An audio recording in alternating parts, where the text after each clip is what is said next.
नमस्कार, मध्य प्रदेश की बात में आप सभी का स्वागत है।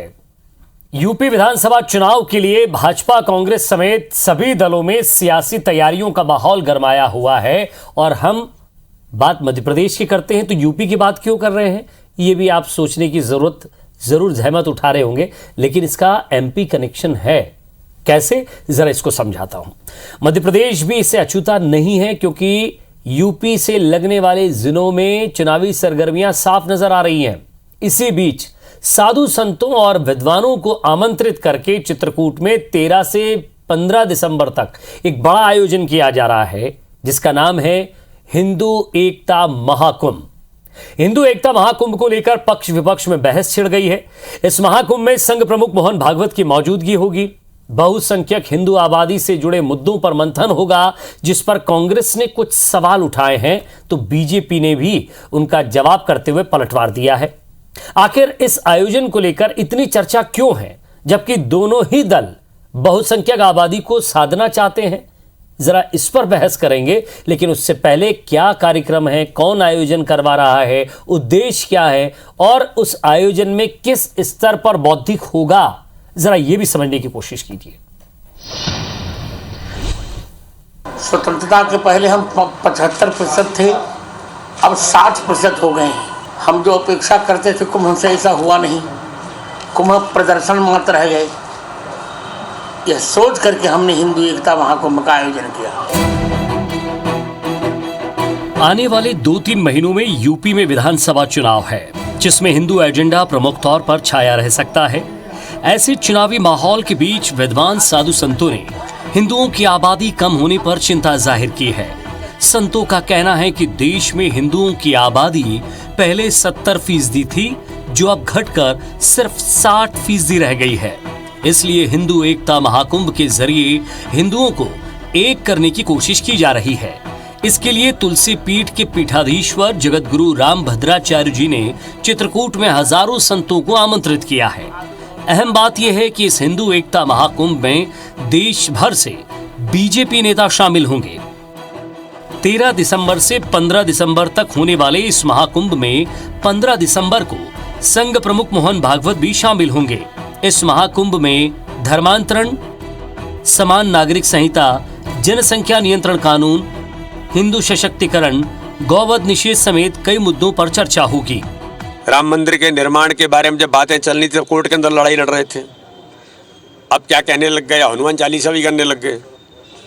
तो ये दोहरा चरित्र है कांग्रेस का, और जिंदगी भर से कांग्रेस दोहरे चरित्र पर ही रही है। इसलिए मैं ऐसा मानता हूं कि वो हर चीज का विरोध करते हैं। कोई भी अच्छा आप काम करेंगे उसका विरोध करेंगे। बहुसंख्यक आबादी को फोकस करने वाले एजेंडे पर कांग्रेस पार्टी को ऐतराज है। कांग्रेस पार्टी ने इसे संघ का एजेंडा बताते हुए निशाना साधा है। कांग्रेस के मुताबिक जब जब चुनाव सर पर होते हैं तब तब संघ बीजेपी को हिंदुओं की आबादी की चिंता सताने लगती है। कांग्रेस के लिए धर्म, आस्था और विश्वास का केंद्र और बीजेपी के लिए राजनीति का केंद्र है कि जब भी चुनाव आते हैं तो इन्हें कभी हिंदू सम्मेलन याद आ जाते हैं, कभी भगवान याद आ जाते हैं। और ये मुझे लगता है कि अगर ये सही में अभी भी सम्मेलन कर रहे हैं तो थोड़ा उसके अंदर अनुसरण भी करें। ये भगवान राम को तो मानते हैं, पर मुझे नहीं लगता कि ये राम की मानने का काम करते हैं। सिर्फ चुनाव के समय जनता को बांटना, चुनाव के बाद भूल जाना, ये भारतीय जनता पार्टी के पर्दे के पीछे काम करने वाले जितने भी संगठन है, RSS, विश्व हिंदू परिषद, बजरंग दल, ऐसे तमाम संगठन इस तरह के कार्यक्रमों के पर्दे के पीछे आयोजक होते हैं, उसे हवा देते हैं और भाजपा पर्दे के पीछे बनी रहती है। समाज को बांटने का काम किया जाता है, चिंता होती है धार्मिक आधार पर। अरे चिंता आपकी सरकार है ना, चिंता क्यों कर रहा है, निर्णय कराइए ना। जाहिर है 13 दिसंबर से 15 दिसंबर तक चित्रकूट में हो रहे साधु संतों के मेले ने सियासी गर्मी बढ़ा दी है। खास तौर पर संघ प्रमुख के इस महाकुंभ में शामिल होने से विपक्षी दलों की नींद उड़ी हुई है। यूपी चुनाव में कांग्रेस बहुसंख्यकों के दिल में जगह बनाने के लिए मठ मंदिर जा रही है, उनके मुद्दों को उठा रही है। सवाल यह है कि चित्रकूट के महाकुंभ पर कांग्रेस का विरोध क्या RSS के एजेंडे और बीजेपी की पकड़ मजबूत होने को लेकर उसकी घबराहट से जुड़ा है? उससे भी बड़ा सवाल यह है कि क्या इसका असर मध्य प्रदेश पर भी पड़ेगा? नवीन कुमार सिंह, IBC 24, भोपाल। तो जरा समझने की कोशिश कीजिएगा, क्योंकि ये जो संगठन है वो हिंदू एकता की बात कर रहा है, लेकिन कांग्रेस को सवाल करने का इस पर मौका इसलिए मिल गया क्योंकि इसमें बीजेपी नेता भी शामिल होंगे और साथ ही साथ आरएसएस प्रमुख भी शामिल होंगे। अब कांग्रेस का साफ तौर पर कहना है कि हिंदू को लेकर लगातार ये अपनी बयानबाजी करते हैं, राजनीति करते हैं, लेकिन उसके लिए कुछ खास या बड़ा नहीं कर पाते हैं और हमेशा से हिंदुत्व की राजनीति का आरोप बीजेपी पर लगाते रहे हैं। तो क्या कांग्रेस इस राजनीति को नहीं करती? क्या कांग्रेस के लिए ये स्पेस खाली नहीं है? समझने की कोशिश करते हैं। विक्की खोगल साहब युवा हैं, प्रखर वक्ता हैं, कांग्रेस प्रवक्ता हमारे साथ जुड़ रहे हैं। विक्की जी, स्वागत है आपका। उमेश शर्मा साहब हमेशा से इस मंच पर बड़ी मजबूती से अपनी बात रखते आए हैं। सबसे पहले मैं उमेश शर्मा साहब आप ही से जानना चाहता हूं, क्योंकि विपक्ष के सवाल हैं, वो सवाल भी मैं लूंगा।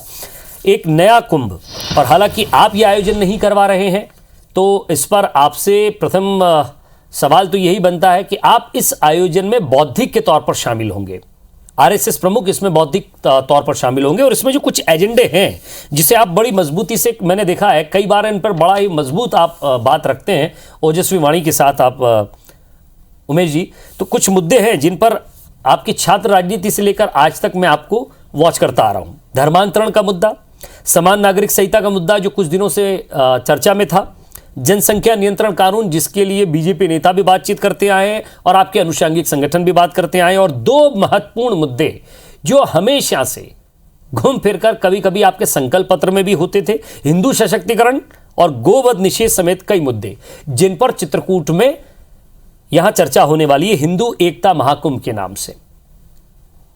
उमेश जी। जी विजय जी, विजय जी, मुझे लग रहा है कि मेरी काफी कुछ तो मदद आपने कर दी है। आपने स्वयं स्पष्ट कर दिया है कि हमारा इस आयोजन से कोई सीधा लेना देना नहीं है। ये हिंदू एकता महाकुंभ जो है वो तुलसी पीठाधीश्वर जी जो हैं, आचार्य प्रातः स्मरणीय रामभद्राचार्य जी इसके आयोजक हैं, और वो मुझे लग रहा है कि देश भर में उनके बहुत बड़ी संख्या में भक्त हैं, अनुयायी हैं, और विश्व में आचार्य रामभद्राचार्य जी के प्रति श्रद्धा का भाव करने वाले करोड़ों करोड़ हिंदू धर्मावलंबी लोग हैं। तो आचार्य रामभद्राचार्य जी इसका आयोजन कर रहे हैं, और आचार्य रामभद्राचार्य जी के इस आयोजन को जो नाम दिया गया हिंदू महाकुंभ, हिंदू एकता महाकुंभ। अब हिंदू एकता महाकुंभ के अंदर हिंदू धर्म में, सनातन धर्म में जो आस्था रखता है, जो विश्वास रखता है, उस सबके लिए यह आयोजन खुला है। इसमें किसी को पीले चावल और नोता अलग से दिया नहीं जा रहा है। इसका निमंत्रण भारतीय जनता पार्टी और कांग्रेस के दलीय आधार पर बांटा नहीं जा रहा है। यह तो हिंदू समाज के एकत्रीकरण का, हिंदू समाज के सशक्तिकरण का कार्यक्रम है, और जो विषय इसमें चर्चा बिंदुओं में रखे गए हैं वो चर्चा बिंदु के रखे गए विषय सनातन है, जिन पर लगातार हिंदू समाज बात करता रहा है। अब कांग्रेस पार्टी के मित्रों की कठिनाई यह है कि गोवध निषेध का जो कानून सर्वसम्मत बनाने की इसमें बात की जा रही है वो बरसों बरस से है। करपात्री महाराज जी ने जिस समय इस बात को लेकर अनशन करा था और उनका जो देह त्याग हुआ था, जो दुर्भाग्यपूर्ण बलिदान हुआ था, उसके लिए इंदिरा गांधी जी को सीधे सीधे दोषी ठहराया गया था, उनके शासनकाल में हुआ था। तो मुझे लग रहा है कि कांग्रेस पार्टी के मित्रों की कठिनाई है कि हिंदू समाज का जब जागरण होता है, हिंदू समाज के जब सशक्तिकरण की बेला आती है, जब हिंदू समाज मुखर होकर, एकजुट होकर, एकात्म भाव के साथ एकालाप करके यह कहता है कि हाँ, हिंदू जो है वो भारत की मूल आत्मा है, हिंदुत्व जो है वो भारत की मूल आत्मा है, तो आपत्ति होती है। अब भारतीय जनता पार्टी इसकी आयोजक नहीं है, पर भारतीय जनता पार्टी की स्पष्ट और दृढ़ मान्यता है कि जो बिंदु इस हिंदू एकता महाकुंभ में चर्चा के लिए लाए जा रहे हैं जी, हमारे पसंद के बिंदु है। हमारे वैचारिक अधिष्ठान में ये सारी बातें जुड़ी हुई हैं। जो आपने कहा था कि यूनिफॉर्म सिविल कोड है, समान नागरिक संहिता है, ये तो हमारा वैचारिक अधिष्ठान है। जिस समय भारतीय जनसंघ की स्थापना 21 अक्टूबर को हुई थी, तब भी हमारे एजेंडे में ये बातें हुआ करती थी। जब हमारा कालांतर में रूपांतरण हुआ 6 अप्रैल 80 को भाजपा के रूप में, तब भी हम इन विषयों से विस्मृत नहीं हुए। राम जन्मभूमि हमारा संकल्प था, उस संकल्प को हमने प्राप्त कराए। धारा 370 हटाएंगे, ये हमारा संकल्प था, उस संकल्प को हमने प्राप्त कराए। ट्रिपल तलाक का जो दोषपूर्ण एक सामाजिक व्यवस्था थी, उससे भारतीय जनता पार्टी ने भारत को निवृत्ति दिलाई है। और जो बाकी के विषय हैं, कॉमन यूनिफॉर्म सिविल कोड है, समान नागरिक संहिता है, कुछ ऐसे विषय हमारे आज भी हैं जो आरएसएस प्रमुखता से उठाता आया है, चर्चा होती है। मैं उमेश जी उस पर भी आऊंगा, आपसे मैं सवाल भी करूंगा। एक बार जरा मैं विक्की खोगल साहब से भी मैं यह तारुफ कर लेता हूं। विक्की खोगल साहब, जरा ये बताइए कि आखिर इस तरह के आयोजन में जी एक बड़ा सीधा सवाल है और सपाट सवाल है, शायद आप उत्तर दे पाएं क्योंकि युवा हैं और युवाओं को अच्छे से समझते हैं। इस तरह के आयोजनों का जो आमंत्रण है, राहुल गांधी जी, प्रियंका गांधी जी, इनको भी मिलना चाहिए। भाई वो आए। अगर ये लग रहा है कि इसमें राजनीति हो रही है, यूपी के सीएम आ रहे हैं, यूपी की राजनीति को ध्यान में रखकर चित्रकूट में किया जा रहा है, क्योंकि राम मंदिर एक बड़ा मुद्दा था, हिंदुत्व एक बड़ा मुद्दा था, तो राम जी ने एक लगभग एक समय, यानी एक समय नहीं, एक लंबा समय चित्रकूट में बिताया, और वहाँ से घर घर तक पहुँचने वाली रामचरितमानस जिसके प्रणेता रहे गोस्वामी तुलसीदास जी, वहाँ से ये घर घर तक पहुँची। तो कम से कम अगर बात हिंदुत्व की है, हिंदू के मुद्दों की है, तो कांग्रेस ये ना कहे कि नहीं साहब हिंदुत्व का झंडा जो है वो केवल बीजेपी ने ही थाम रखा है। क्यों ना इस कार्यक्रम में मैं भगवा होकर कांग्रेस वाले भी पहुँचे, आप लोग भी युवाओं को लेकर पहुँचे और ले गुरुजी का आशीर्वाद, कहें सर बताएं हमारे लायक कोई सेवा हो तो हम भी आपकी सेवा करें। अगर इस तरह के मुद्दे, और अगर इन पर राजनीति नहीं है, तो जो एक बहुसंख्यक समाज है, जो अक्सर आप कहते हैं कि अंदर बातचीत होती है, हालांकि सामने तो कभी किसी ने कहा नहीं कि छिटक जाता है, कम से कम वो बहुसंख्यक समाज भी आपसे जुड़े।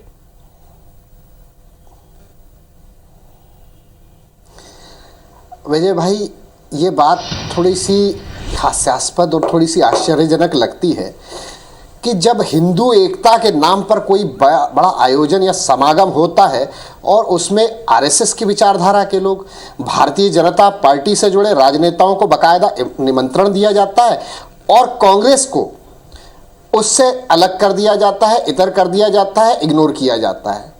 क्यों साहब, हम हिंदू नहीं हैं? और यदि हिंदू के सशक्तिकरण की बात हो रही है तो इतना बड़ा विशाल हृदय वाला हमारा हिंदू समाज जो वसुधैव कुटुंबकम की बात करता है, वो हमारा हिंदू समाज विपक्ष को नहीं आमंत्रित कर सकता।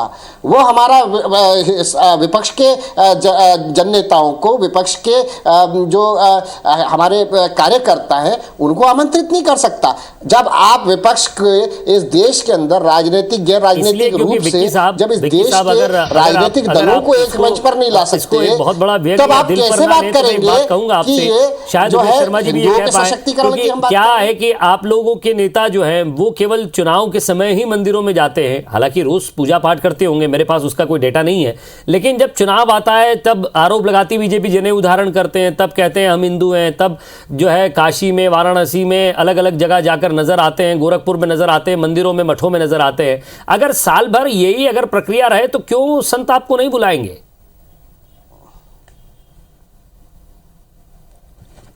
सर, जब हम सशक्तिकरण की बात करते हैं, हिंदुओं की एकता की बात करते हैं, हिंदुओं की प्रगति और उन्नति की बात करते हैं, तो हमें इस बात से फिर हमें आपत्ति कभी नहीं होनी चाहिए कि कोई मंदिर जा रहा है या कौन नहीं जा रहा है। धर्म तो हमारी निजी आस्था का विषय है। धर्म के आधार पर हम सब अपने अपने धर्म का अनुसरण अपने अपने माध्यमों से करते हैं, और तो इस पर आपत्ति होना ही इस बात को दिखा रहा है, ये हिंदुओं के पुरुषार्थ पर प्रश्न चिन्ह लगाने वाली बात है कि आप किसी को क्वेश्चन कैसे कर सकते हैं। जैसे मैं अगर अपने मध्य प्रदेश की बात करूं तो कमलनाथ जी की सरकार रही, कमलनाथ जी हमारे नेता हैं। कमलनाथ जी ने लगातार विगत कई वर्षों से, विगत कई दशकों से मंदिरों में, मस्जिदों के लिए, मंदिरों के लिए, तमाम धर्मों के लिए तमाम काम किए। कमलनाथ जी की सरकार में हम लोगों ने क्या काम करे, जरा उस पर नजर डालिए। रामपद गमन की बात हम करें, हम हमारे उज्जैन के महाकालेश्वर मंदिर की बात करें, हम ओम सर्किट की बात करें, हम सीता माता जी के मंदिर की बात करें, इसके लिए जो कदम, आवश्यक कदम कमलनाथ जी को उठाने चाहिए थे, पूजनीय ब्राह्मणों के, क्यों ऐसा आरोप लगता है आप ही के वरिष्ठ लोगों को या आपके अनुषंगिक संगठनों को, आरएस के संगठनों को, आप ही के लोगों को ज्यादा आमंत्रण क्यों मिलता है? देश की आजादी के बाद से कांग्रेस भी तो सेवा करती आ रही है जनता की। नहीं विजय जी, बहुत अच्छा प्रश्न आपने उठाया है, और विकी भाई ने भी, मुझे लग रहा है कि आप ही के प्रश्न को बहुत ठीक ढंग से रखा है कि कांग्रेस पार्टी को क्यों नहीं आमंत्रित किया जाता इस प्रकार के कार्यक्रमों में, क्योंकि यह हिंदू एकता महाकुंभ का नाम दिया गया है, तो और इसमें गोवध निषेध का भी विषय है, तो कांग्रेस पार्टी को कैसे आमंत्रित कर दिया जाए? वो कांग्रेस पार्टी जिसमें राहुल गांधी जी के समर्थक युवक कांग्रेस के अध्यक्ष केरल के चौराहों पर गाय मांस का भक्षण करते हैं और सार्वजनिक रूप से प्रदर्शन करके कहते हैं कि हम गाय मांस खाएंगे और खुला और सार्वजनिक रूप से खाएंगे। कैसे आमंत्रित करा जाए कांग्रेस पार्टी को, जो राम जन्मभूमि के बारे में हलफनामा दायर करके कहती है कि राम जो है वो केवल एक किंवदंती है, राम इस धरा पर कभी उत्पन्न नहीं हुए, राम का कभी इस धरा पर अवतरण नहीं हुआ है। कैसे इस कांग्रेस पार्टी को आमंत्रित कर दिया जाए जो ये कहती है कि भगवा आतंकवाद का प्रतीक है? कैसे इस कांग्रेस पार्टी को आमंत्रित कर दिया जाए जो ये कहती है कि हिंदू जो है वो आतंकवादी है? कैसे इस कांग्रेस पार्टी को आमंत्रित कर दिया जाए जो ये कहता है कि जो हिंदू के सरस्वती शिशु मंदिर जहां पर पढ़ाए जाते हैं और वहां पर बम बनाने के कारखाने चलाए जा रहे हैं? तो मुझे लग रहा है कि जिनका प्रधानमंत्री ये कहता रहा हो कि देश के संसाधनों पे जो पहला अधिकार है वो मुसलमानों का है, मैं तो ये समझता हूं कि सबसे पहले तो आपको इन्हीं लोगों को हलफनामा दायर करके कहते हैं। उमेश जी, मैं तो ये समझता हूं कि कम से कम इन्हीं लोगों को समझाना चाहिए। मनोभाव दूषित है, मनोभाव दूषित है। इसी मनोभाव को समझकर इसको आगे बढ़ाना है। विक्की खोगल साहब, जिन मुद्दों पर बातचीत होगी उन मुद्दों पर क्या कांग्रेस पार्टी की सहमति रहती है क्या? पहला, धर्मांतरण, नागरिक संहिता कानून, जनसंख्या नियंत्रण कानून, हिंदू सशक्तिकरण, गोवध निषेध, इन तमाम मुद्दों पर आपकी पार्टी की सहमति बनती है क्या? और कुछ सवाल उमेश शर्मा जी आपके पास छोड़ गए थे। तमाम बातें जो माननीय उमेश शर्मा जी ने कही थी, विजय भाई आपके माध्यम से जरा सुनो। मेरे दर्शकों को भी मैं बताना चाहता हूं, मेरे और ख़ास तौर से मेरे युवा साथियों, जरा सुनिए। कांग्रेस पार्टी को क्यों आमंत्रित नहीं किया जाता है, इनके तर्क भी सुने, जरा मेरे तर्क भी ध्यान से सुनिएगा। कांग्रेस पार्टी को आमंत्रित नहीं करने की वजह है क्योंकि कांग्रेस पार्टी सवाल करती है, कांग्रेस पार्टी इनसे क्वेश्चन करती है कि आप गौवध की बात करते हैं। 8 साल होने जा रहे हैं आपकी केंद्र सरकार को। गौवध में पहले भी जो नंबर 1 पर लाकर खड़ा कर दिया, गौवध के अंदर भारत का निर्यात जो है वो नंबर 1 पर की पोजीशन पर आके खड़ा हो चुका है। आज मध्य प्रदेश और उत्तर प्रदेश की यदि मैं बात करूं, 36.65% गरीबी रेखा से नीचे हिंदू भाई रह रहे हैं यहाँ पर। बेरोजगारी की बात करूं, कितने प्रतिशत जो है बेरोजगार हिंदू हैं यहाँ पर? कितनी बालिकाएं, हमारी हिंदू बालिकाओं का जो है शोषण किया जाता है? कितनी जो बलात्कार होते हैं हमारी हिंदू बच्चियों के साथ में, हमारी माताओं बहनों के साथ में? 9,000 बच्चियां गायब है मध्य प्रदेश की भूमि से, जिसमें से अधिकतर हमारी हिंदू बच्चियां हैं। 7,365 बच्चियां तो मात्र जो है नाबालिग बच्चियां हैं जिनमें से। इन सारी बातों को भी जब कांग्रेस उठाती है तो इनके पेट में दर्द होता है। इसीलिए ये वहां पर हमें आमंत्रित नहीं करना चाहती। इसीलिए जब हिंदू सशक्तिकरण की बात होती है, हिंदुओं के पुरुषार्थ पर सवाल उठाया जाता है, तब हमें आमंत्रण नहीं दिया जाता। तो हमें इस बात को ध्यान देना पड़ेगा कि हम हो, चाहे उत्तर प्रदेश हो, चाहे हमारा मध्य प्रदेश हो, हम नीचे से तीसरे और चौथे नंबर के सबसे पिछड़े हुए राज्य हैं। हिंदुओं की दुर्गति हो रही है लगातार इन राज्यों के अंदर। लगातार चाहे बेरोजगारों पर लठ बरसाने की बात करें, जहां हमारे पाकिस्तान जैसे मुल्क जो हैं, ये पाकिस्तान जैसे मुल्क भुखमरी के सूचकांक में हमसे आगे निकल गए। प्रति व्यक्ति आय क्या है मध्य प्रदेश और उत्तर प्रदेश की? प्रति व्यक्ति आय में बांग्लादेश हमसे आगे बढ़ता जा रहा है। जरा इन सारी बातों पर भी गौर कीजिए। कांग्रेस पार्टी सवाल करती है इन मुद्दों पर, इसीलिए ये लोग कांग्रेस पार्टी से दूरी बनाते हैं। हम हर प्रत्येक पटल पर सवाल करके इनकी पोल खोलने का कार्य करते हैं। इसीलिए ये लोग जो है विषयांतर करके विषय से, मुद्दों से लोगों को भटकाने का कार्य करते हैं। और कांग्रेस पार्टी चुप हो जाएगी, ऐसा ये कांग्रेस पार्टी ने। जरा ये भी बताइएगा कि हिंदू एक हों और साथ ही साथ हिंदुओं की जो आबादी है वो घट रही है, वो बढ़े, इस पर आप और आपकी पार्टी क्या सोचती है?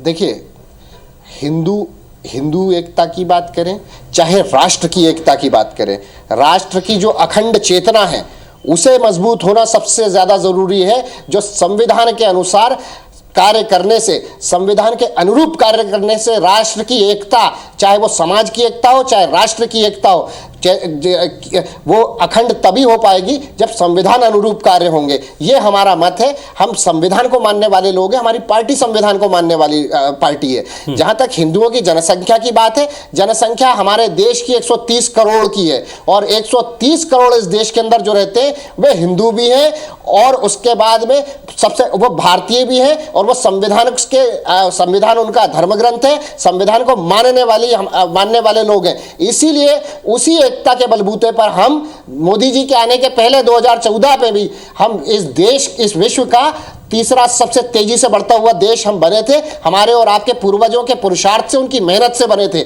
और संविधान के बलबूते पर बने थे। तो हमारा यह कहना है कि इस देश की एकता और अखंडता का, इस देश की चुनाव की तैयारी का एक प्लेटफॉर्म बन रहा है क्या? आपको आपकी पार्टी के कई नेताओं ने इस पे बयान दिए। मैं आ रहा हूं सर आपके पास उमेश जी। 100%, 100% ये राजनीति उमेश शर्मा साहब से जवाब कई दीजिएगा। प्रकार के एजेंडा आरएसएस के होते हैं और ये उसी से प्रेरित है। जी, एक तो मैं विजय जी बहुत विनयशीलता से यह स्पष्ट कर दूं कि जो निमंत्रण शब्द बार बार विक्की जी कह रहे हैं कि निमंत्रित नहीं किया जा रहा है, भगवान और संत इनसे निमंत्रण की अपेक्षा नहीं करना चाहिए। संत अगर आह्वान करे तो बगैर निमंत्रण के भी प्रत्येक व्यक्ति को पहुंचना चाहिए। भारतीय जनता पार्टी हो या समाज जीवन में काम करने वाले अन्य सांस्कृतिक संगठन के प्रतिनिधि हैं, मुझे लग रहा है कि किसी को बहुत ज्यादा पीले चावल नहीं बांटे गए हैं, स्वेच्छा से जा रहे हैं। अन्य राजनीतिक दल के लोग भी आ रहे हैं, ये कोई राजनीतिक दल के आधार का कार्यक्रम नहीं है। आपने स्वयं ने कहा था कि तुलसी पीठाधीश्वर आचार्य रामभद्राचार्य जी इसके आयोजक है, तो इतने महान संत अगर कोई आयोजन कर रहे हैं तो उसमें आमंत्रण की प्रतीक्षा क्यों? एक तो ये बात। और दूसरा मैं बता दूं कि जो कांग्रेस पार्टी जिस हिंदुत्व पे काम कर रही है, उस हिंदुत्व की स्क्रिप्ट लिखी गई है एंटोनी समिति की रिपोर्ट आने के बाद। एंटोनी समिति ने 12 साल पहले एक रिपोर्ट दी कि अगर कांग्रेस पार्टी को समाज में अपने घटते हुए जनाधार को समाप्त करना है तो उसको हिंदुत्व की तरफ लौटना पड़ेगा। और उसके बाद से आपने देखा होगा कि राहुल बाबा के माथे पे त्रिपुंड आ गया और सोनिया प्रियंका गांधी जी के माथे पर भी चुनरी कांधे पे लटकने लग गई, और माता जी की भक्ति और यमुना जी की भक्ति और गंगा जी की भक्ति। तो ये सब कुछ जो हुआ है वो एंटोनी कमेटी की रिपोर्ट आने के बाद हुआ है। एंटोनी कमेटी ने जब तक रिपोर्ट नहीं सौंपी थी तब तक हिंदुत्व से कांग्रेस पार्टी बिदकती थी, हिंदुओं के नाम से बिदकती थी। और यही कारण है जो तो इनके बारे में जिस प्रकार की हिंदुत्व के प्रति सोच है उसके लिए।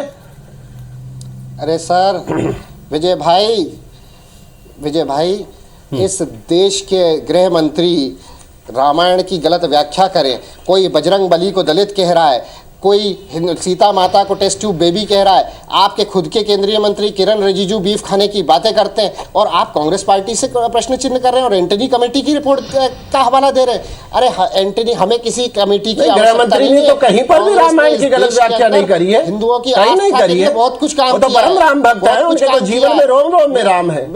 आप गलत बयान नहीं कर रहे हैं विक्की जी। अमित शाह जी ने तो कभी नहीं कहा, गृह मंत्री ने कभी नहीं कहा रामायण की कहीं गलत व्याख्या करी हो तो आप बता दीजिए। इसी प्रकार की कोई गलत व्याख्या नहीं करी है। आप तो भ्रम का वातावरण बना रहे हैं। आप जरूर हिंदू आतंकवाद कहते रहे, इस प्रकार की बातें आप जरूर भगवान आतंकवाद कहते रहे, की बात करते आप जरूर कहते रहे कि राम जन्मभूमि की डे टू डे की सुनवाई नहीं होना चाहिए। इस बात को आपका चरित्र, कांग्रेस पार्टी का चरित्र जरूर राम विरोधी चरित्र रहा है। एकता की बात, और भारतीय जनता पार्टी ने तो कभी इस तरह की व्याख्या करी नहीं है जिस तरह की व्याख्या आप चैनल पर बैठकर बता रहे हैं। राष्ट्रवादी लोग जो है ये लगातार आपको राम और राजनीति में अंतर ही नहीं समझ में आता विक्की जी। राम तो हमारे लिए क्षण प्रतिक्षण का विषय है। राम तो हम पल प्रतिपल बसते हैं। देश की राम केवल हमें चुनाव के समय याद नहीं आते, राम तो हमारा वैचारिक विस्तार है, हो रहा है। और राम हमारी आस्था है। हिंदू एकता महासभा या महाकुंभ, इसमें क्या मंथन होगा, क्या विचार निकलेगा, क्या बौद्धिक होगा और क्या इसको एक राजनीतिक रूप देकर क्या यूपी चुनाव की आड़ तो नहीं ली जा रही है? और अगर वाकई ये धार्मिक और धर्म से संबंधित कार्यक्रम होगा तो क्या इस पर कांग्रेस को भी निमंत्रण मिलना चाहिए, कांग्रेस को भी जाना चाहिए? ये थोड़ा सा हम ज़रूर देखेंगे इस पर, और आगे क्या इस पर एक्शन रिएक्शन आते हैं पार्टियों के, वो भी लगातार आप तक पहुंचाते रहेंगे। बहुत बहुत शुक्रिया विक्की साहब आपका हमारे साथ जुड़ने के लिए। उमेश जी आपका भी नमस्कार।